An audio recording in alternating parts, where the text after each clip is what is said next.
Un jeune homme au sang-froid incroyable. Mis en examen pour viol, séquestration et meurtre sur la jeune Justine Vérac ces derniers jours, Lucas-L. Intrigue les enquêteurs depuis le début de l'affaire avec son aplomb et son calme désarmant. Détaché, secret, l'employé agricole qui a fini par reconnaître les faits avait d'ailleurs agi de manière très étrange après la mort de la jeune femme. Mais qu'est donc ce fameux Lucas-L?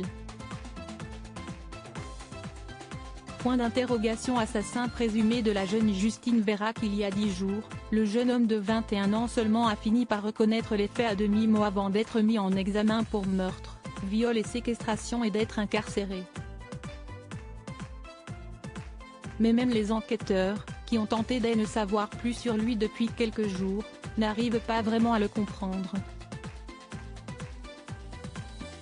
Et se posent des questions quant à son comportement lors des heures qui ont suivi le drame. En effet, alors qu'il venait sans doute de tuer la jeune femme de 20 ans, qui était d'ailleurs maman d'un enfant de 2 ans, Lucas-L. n'a pas paniqué, n'a contacté personne. Bien au contraire, il aurait d'abord laissé un message à sa victime, comme beaucoup d'amis l'ont fait, pour s'inquiéter de sa disparition. Il aurait également, selon les informations obtenues par France Info, discuté avec l'un des amis de la jeune femme pour lui raconter que sa copine était partie avec un autre garçon de la boîte de nuit où on l'a vue pour la dernière fois. Un plan machiavélique monté pour éloigner les soupçons qui pesaient sur lui, qui prouve son calme et son sang-froid après son meurtre. Car il semblerait que le jeune homme, quelques heures avant de discuter de la disparition de Justine sur les réseaux sociaux, ait en réalité étranglé la jeune femme avant de faire disparaître son corps à l'aide d'un engin agricole et de nettoyer sa voiture. Pour pouvoir amener une autre fille à la fin de la nuit. Une jeune femme qui s'étonnera d'ailleurs d'entendre sonner le téléphone portable de Justine, présenté par Lucas comme étant le sien pour le travail.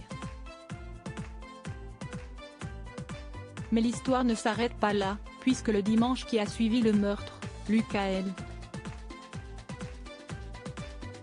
n'a pas fait preuve de plus de panique que ça pendant la nuit. Le jeune homme déjeune en famille, assiste à un match de foot et profite d'un dimanche comme les autres.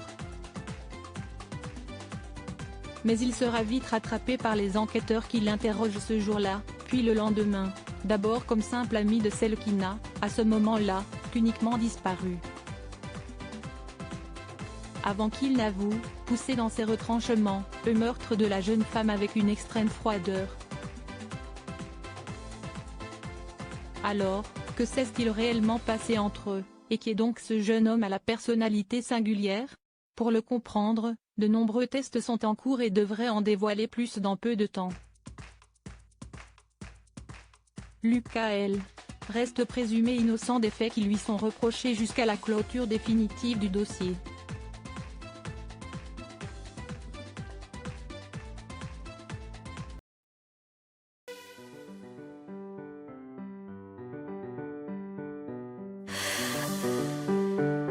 The man I love just had a heart